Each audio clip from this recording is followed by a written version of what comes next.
this was. But, I know this isn't a very popular opinion these days, but I like cops.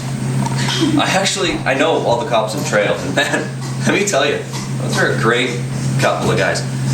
I wanted to be a cop for the longest time, until I realized that, well, I don't like to wake up early or run for more than a few inches, and really, how many days in a row can I eat at Timmy's? And the only thing that I really like about the job is the cars and guns, really. But I've just got this feeling that the RCMP isn't going to let me just drive around in one of their cruisers and shoot people. No. Apparently that's a felony. I gave the car back. But I've done some stupid things as regard to cops. Like, have you guys ever run from them? Yeah, don't do that. So I was driving through Midway, which, if you don't know, is just this crappy little truck stop in the town with a population of about 12. And I was coming home from a family reunion. I'm just flying along the highway, right? Because, well, after having to spend an entire weekend dealing with those people and their children, the sooner that I could get home and hole up with my oldest and dearest friend, whiskey, the longer I get to hold tight to my paper-thin veil of sanity. But you know what? At least I got laid, so it wasn't a total waste of a trip. And I was really only doing about 80 or 90 over the speed limit. And up ahead I saw these two girls hitchhiking. And as I passed them, the only thought that I clearly had was, sorry girls, I'm in a hurry. No sooner had that thought crossed my mind, I looked back at the road and I just saw this most magnificent display of red and blue flashing lights. Oh no. So, naturally I did what we all do. I gently pulled my car off to the shoulder.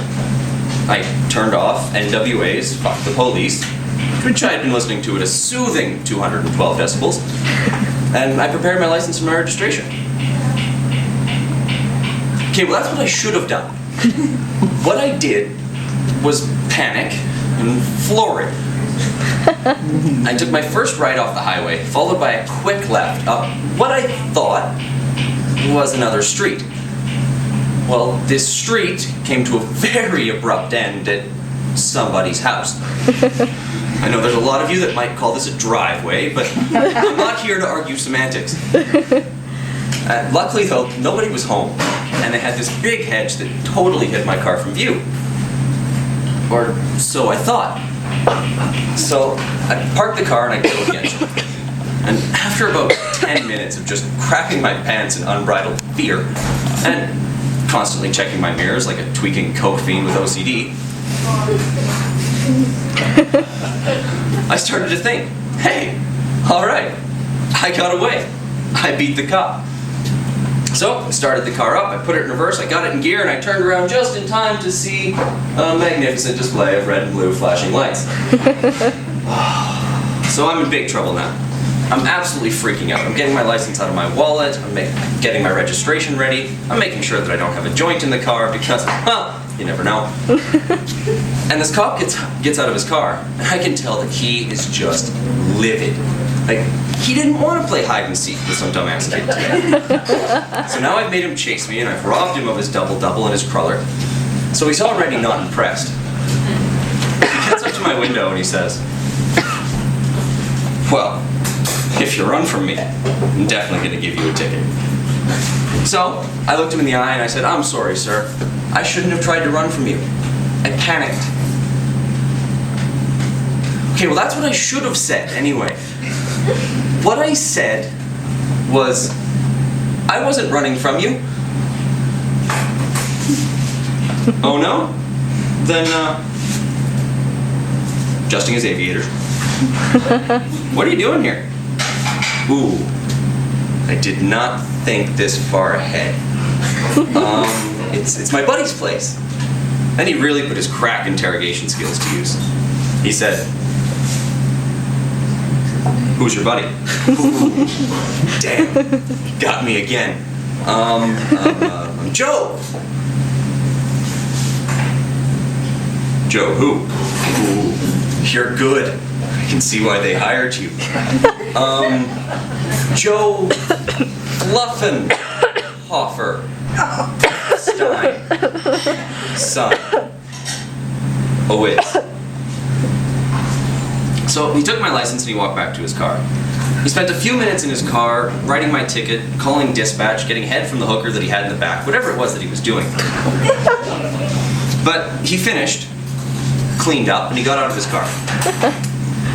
He'd taken 3 steps back towards my window, just as the nice old couple that happened to own the house decided to make their grand arrival. Well, I'm screwed. But I'm no quitter. And when I commit to lying to the cops, man, I follow through. So I'm trying my hardest to put on my best, "Where's Joe?" confused faces. And after a few minutes of chatting with this cop, they backed out of the driveway and they were off again. So now I'm just freaking out. Not only am I now caught in my lie, but the only witnesses that would have kept the infuriated cop on his best behavior just abandoned me.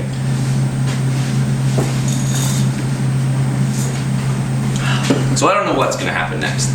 I mean, I don't know if I'm going to be arrested, or if my car's going to be towed and I'm going to be forced to ride with the hooker, or what's going to happen. But the cop gets back to my car. "Can I get you to step out of the..." Yeah, I'm coming.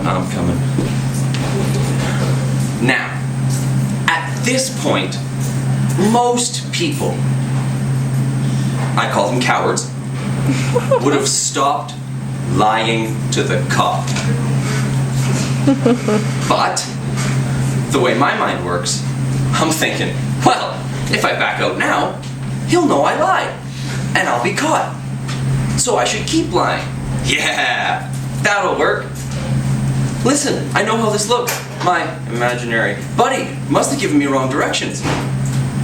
I wouldn't believe me either. And this cop is just staring at me.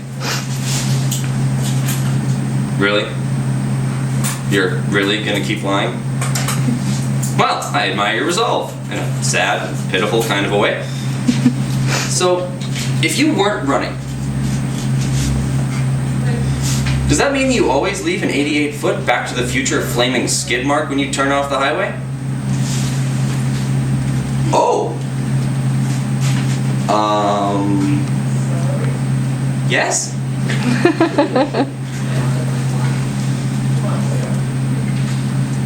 And I must have been shaken and looking pretty freaked out, because he got this little smirk. "You feeling alright? You doped up? You on the crack? The smack? Little loopy? Little screwy? Little high?" No. No, sir." "When was the last time you smoked marijuana?" Why stop lying now, really? But since I was too worried about letting slip every day this year. Oh. I thought way back. I don't know. Forever ago. High school, maybe. Damn. I knew I'd screw this up at some point. See, he also took and ran my passport, which in and of itself isn't so bad. Until he noticed the customs stamp from just the summer before from the Amsterdam International Airport. Really? High school, eh? Listen, can I get you to come back to the car with me? But, you know what? Despite everything that I'd always heard, cavity searches really aren't that bad. It's normal that he was softly stroking my cheek and whispering sweet nothings into my ear the whole time he was doing it, though, right? Right? Thanks, guys. You've been a lot of fun.